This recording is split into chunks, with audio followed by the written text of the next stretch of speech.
That's not weird. All right, sweet. So we're gonna go ahead and get started. I'm gonna ask the first question, but y'all think of yours. Can you guys tell us a little bit about like where this story came from and like how you got here, how this came to be a little bit? Sure. First of all, hi, I'm Jenny. I wrote the book and the lyrics. And good. Willem, I wrote the music. Yeah, and first of all, just like, oh my gosh, round of applause to you guys. That was amazing to watch, and amazing like what you have created in such a difficult time to create things. Like that was just a blast, and oh my gosh, you guys did so well on that. It was such a gift to watch it. So congratulations on your show. That was beautiful. We first started writing this show. Willem and I both went to NYU for grad school in their musical theater writing program. And this was a show that we wrote as our thesis show, the second year of the program. We wrote it together that whole year. And we actually started writing a different show. We were writing a really terrible musical about the invention of the microwave.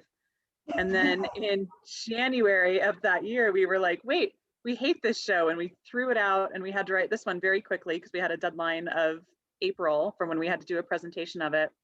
And so a lot of this show came from a very real place of trying to balance like art and like love of art and pressure of art and all of those things. So anything you would add, Willem? I think that's a good summary of our origin story of the show. Yeah. Awesome, sweet. Well, Cass, what do you got? You had 2 hours to think. I know. How long did it take them? Like, how hard was it to like make it into like an actual show? Okay, so her question was, how long did it go from, or how long did it take you to go from like beginning to kind of where it is now? A lot of years. We've been we actually had our show in a couple of workshops since NYU, thankfully, because yes, at NYU, because we wrote in such a short amount of time, there were a lot that we could like that we still loved and we wanted to keep in the show, but we felt like when we graduated, like we just ran out of time. We would like to go back, and there were things that we wanted to look at again. And the year after that, we did it at an NYU workshop over the summer, and I feel like a lot of the things that we didn't have time for found its place in that version. And then it was done a few years later, and every time there's something like, oh, do we need this song? Do we need this moment here? Or can this moment be a little clearer? Like we're constantly fine-tuning. As what's the saying, art is never done, it's always abandoned. So I feel like that's very true. Who's next? Dami, what you got? How did you see stigma surrounding mental health issues in the theater art world and community? How do you see say it one more time. Like stigma surrounding mental health in the art community. Got it. How do you see stigmas around mental health in the arts community? What have you seen or your thoughts on that? It's a great question. I think there is a lot of it that sort of feels like it goes hand in hand, and we didn't really realize that so much of that was in the show until we did it about 2 years ago. The show had existed for like, 7, 8 years at that point, and it wasn't until an iteration we did a couple of years ago where we kind of stepped back and said, I think we were writing about something more than we thought we were writing about when we started this process. And I think that says a lot about sort of like the way that mental health gets pushed to the side, or mental health gets not brought to the forefront. And a lot of times, I think sometimes it almost feels like it gets glorified isn't the right word, but like glorified in like the creation of art, where it's like, the stigma of like, oh, the tortured artist, and like, I don't eat, I don't sleep, I just make art. And I think that tends to like come to the forefront sometimes in a dangerous way, that is actually not how great art is created. You have to be a healthy person to create great art. And I think that was sort of a surprising theme in the show to us that I don't know that we were fully aware of when we were first writing it.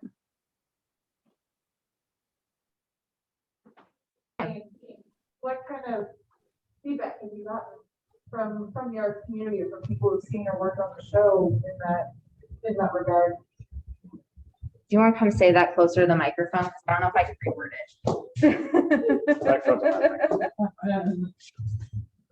Sure, right there. And just in that same vein, what kind of feedback have you gotten from other artists you collaborated with in this show or audiences you've had to perform for? What are their thoughts on the mental health and artist aspect?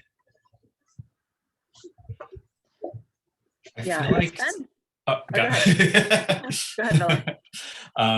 yeah, thankfully I always feel like it's so worth it to have fresh eyes and ears on your material. Just like there's a lot of smart people that I feel like that have like great feedback, and talking about characters, because I feel like developing characters are one of the hardest things to do, and making sure that every character's story tracks, and yeah, so I feel like it was one of the biggest early on people that we got to talk this with was a director that we got to work with at NYU, Rob Heller. And I felt like he really, because we had time, he really sat down with us and talked about each moment. And he came from his like director background, and approached it from that point of view, which I feel like is, again, very, very helpful. And it like shines a light on different moments in the musical, and we realized that there were songs that we didn't like, things that weren't clear, or because that's always the thing, you want it to be clear, you don't want to confuse your audience, especially with a show that deals with different time years that it takes place in, and it is magical realism with a cello, so you want to be as simple and as clear as possible, and in the quickest way.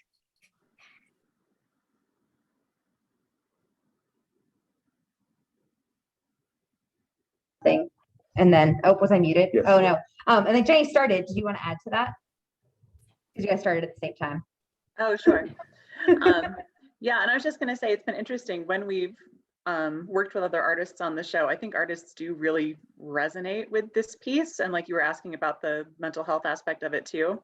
I think a lot of artists that we've talked to worked on the show and were like, oh my gosh, like this is my life, you know, the like personification of my art, and how do I balance my art and my life, and what is the healthy way to love my art. And it's been fun to explore that more and more with different artists, because I think every artist sort of experiences that. I had a really interesting conversation with the guy who played drums in the last production of this that we did, and he was like, you know, he's like, I'm over there like crying while I play my drum set because like this resonates with me on a really deep level. That. Oh, I don't want to do Oh, that. well, I was gonna say, no, I think we definitely agreed with that. I mean, cast, clap your hands if you felt the same way. Like, I know, like I did. Yeah. Because we had a lot of conversations about that. We also partnered it as part of like our process, like having kind of a mental health campaign, and like every cast email had like a mental health tip at the bottom, and like things like that, and trying to encourage that with our cast, and working through it, especially in COVID. Definitely needed that in this time for sure. Other cast members. Stella, what you got? Why did you choose the forest as the metaphor for the dad? Why did you choose the metaphor for the forest as the dad? And if you didn't catch it, that's Stella, Paul's daughter, that asked that question. This started and I texted Paul and I was like, I didn't know your daughter was in this, which is amazing because Stella's dad played the father in another production that we did of this show. So what a very small world.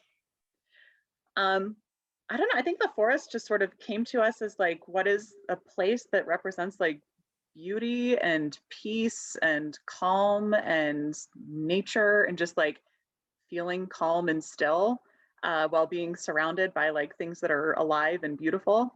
And so I think to us, that was sort of the metaphor that came to us as far as like, what would you want your artistry to be?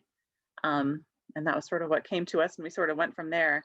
And I was totally obsessed with all the shots that you guys did like in the forest for him, like surrounded by those trees. I was like, oh, it was beautiful. Like what wonderful choices. I loved that so much. We've never had that. Never had that. That was really fun. We definitely shot that up in Golden Gate Canyon when it was like 14 degrees.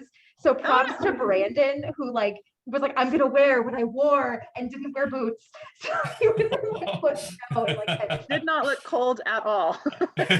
professional Brandon. So Yeah, that was awesome. we had fun with it. I loved it. For y'all and for everyone here that Kelly's husband Keith was our cinematographer and editor, and all of those beautiful, beautiful forest shots were his eye. Yes, he's very good. So I'm on this side of the camera. Yeah, that's right. He's hiding back there. Next question. What else we got? Got a few more minutes.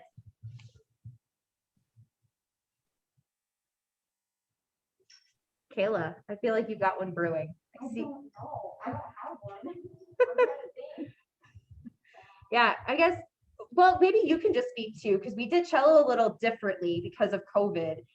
We had it as an inner voice. And for those of you who may not know, in the stage production, that's a person that like lurks. And because of COVID, she was the only one from like this school that did it. And so with cohorts, we're like, what do we do? So we took that line that like, it comes from you, or like voiceovers, let's go. So Kayla, would you maybe speak to for a second, you can come maybe closer to the mic, like what that was like to talk to yourself for very large portions of, of your thing. Right, she could just take my spot. Okay. Okay. It was really difficult trying to talk to myself so much because I had to go back and forth, and like, you know, it's just like one of those things where it's Emily's like super depressed at one time, and I have to think like, what is cello doing? How is cello feeling? And it's just really difficult putting my mind in those different places. But yeah, I think it worked pretty well. I think you did a lovely job. So thank you. Yeah. Lovely job. One of our seniors, she's leaving us in May. Leaving Aw. Yeah, I know. Oh, Jack's got a question, and I don't even have to interpret his. Yes, my apologies. It was a little long-winded, so I was trying to get it sort of written out a little bit so I could ask it with due efficiency. So, courtesy of some recent classes regarding the analysis of musical elements with specific consideration to the circumstances of their usage, I've been on a bit of a kick pursuing music from this sort of structural approach in my recent focus. And that sort of mournful heart and strings motif is a phrase that is used throughout the show, and it accomplishes beautifully that sort of that nostalgia, that eerie, haunting feeling, hand in hand. And I would be really intrigued to hear further as to some of its inspirations and the subtextual utilization of its placement within the music as it pairs with the narrative elements it is presently underscoring. So it's actually that you and I heart is the first few notes of the cello's big song. Put your hands on. So that was that we actually wrote that was one of the first things we wrote, was the song for the cello. And while I was writing it, I was listening, because I've always loved cello music. I wanted to play cello in high school. They said I was too old, so I started playing bassoon, which is not the same experience. Still loved it, loved bassoon, but I don't think it would have been a whole other character if we used that.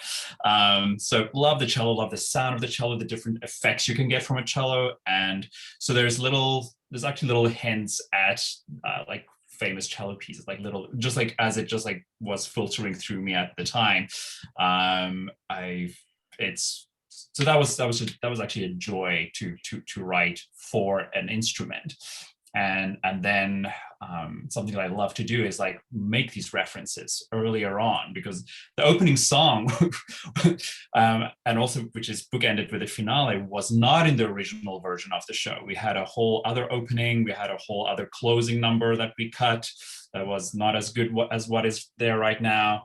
And so it was good to like weave these little things so it still feels like there is a continuation of you can hear the character even if you don't even need to see the character. And that's what I love, like, oh yeah, like I can, my musical nerdness kicks in. I'm like, yeah, I want planting this for people to find. So thank you. That was, I appreciate the question. If that answers it in some way. You found it. You found a fellow musical nerd in Jack. Jack is actually one of our alumni who came back for this. Didn't have any dudes audition, so he came back to play Ryan. He's doing musical theater up at Cu Boulder right now. So yes, Wonderful. that question shocked me none. Let's put it that way. Awesome. I mean, any other like questions from the peanut gallery, or do you guys have things you want to questions or thoughts? I had a couple of questions. Go for it. I would love to ask. One, I thought it was like so creative the way you guys put this together in the time of COVID and trying to like make it safe. And I was trying to like piece together, and I couldn't really tell from the outside, which I think is a credit to you. But were there certain times where you filmed scenes totally independently of each other? Like you were doing a scene all by yourself and like reacting to no one? Raise your hand if you played against no one at some point in time. I think Ashley, or did you ever do it by yourself, Bree? Yeah. I know you did, Ashley. Did Bree? Yeah, I did. Oh yeah, I think every person did a scene, but like a scene talking to someone by themselves. And so like Sam and I were the other people in the conversation, and he had to get real creative with the editing to cut our voices out. But yeah, no, there was lots of times, especially all of that stuff in the void in the like pre-finale. All of the conversations were in isolation in two different locations, three different locations. There was one that we shot. I think it was Kayla's that we had. Oh, we actually had, in the room. Yeah, there was but like they one, were shot separately. Yeah, but they were always shot separately. But most of them were shot just like Kayla's line, Sam would fill in, back and forth, and I'd cut it together later. That's so hard to do. Like as an actor, that's so hard to do, to like respond to no one, like talk to no one. Like that's amazing. Like congratulations. And you guys put it together so well that it was like seamless. We're pretty proud of that. Yeah, like props to Sam over there for thinking through it and making it look pretty. Yeah, no, that's awesome. Yeah, thank you for that. We're watching it. I was like, it looks so good. Like, what happened? The basement scene, I was like, oh, yeah, that was so cool. That was so cool. Oh yeah, poor Jack. Oh, the facsimile. Oh yeah, the kiss on the couch. Poor Jack. That's a like. It literally is this like. It's a wig head on like a broom with like a hanger. And so I'm like standing like this broom trying to like get it, and poor kid, like he did a great job acting the crap out of it. Yeah, it was impressive. It was impressive that he was so good at making, and actually Kayla was there. She was just sitting on the other end of the couch. So she was also horrified by herself. Yeah, it was pretty. I can only presume. Oh, we got. So there's a photo. Oh. Wow. That's so upsetting. Romance in the time of COVID. Yeah, but I can only assume it was cut from the bloopers reel for brevity. But there were several takes we tried to do with the facsimile that had to be scrapped because for about the first 10 or so tries, I cringed every time I saw it. That's amazing. Kind of unsettling, yeah. Oh yeah. You did great though. I'm proud of you. Proud of you both. I feel like you can all now go and audition for these green screen Hollywood movies where you have nothing and you just have to react to everything. You're set. Yeah, you're set. Yeah, we definitely were like, hey, this is a great opportunity to learn about film and learn about those different skills because they're all veteran theater children. So, you know, this was a new challenge for them, which is really cool. So yeah, I feel like that's all of us veteran theater people this year trying to figure out like, how do I do what I do, but do it on film and like learn all these new skills. It's been crazy. It's so crazy. What show did you guys do this year? You told me, but I can't remember. Godspell. That's right, Godspell. That's so cool. Love it. Oh yeah, over there. They're like, yes, Godspell. Yeah. Cool. All right. Well, last call. Questions from cast. Thoughts? Well, big round of applause to our lovely cast. Again, beautiful job. And thank you guys again so much for being willing to come talk to us and for letting us take this story and turn it into a movie. It's so great. Oh, and the soundtrack is live on YouTube. You can go listen to yourselves. It's exciting. So thanks for letting us do that too. Of course. we're stoked to let that live on because Garcia and I spent a lot of time. Great. Awesome. Well, thank you so much, guys. Thank you again. Thank you so much. Great to see you guys and congratulations. Wonderful job. Yes. Great job, everybody. Woo! All right.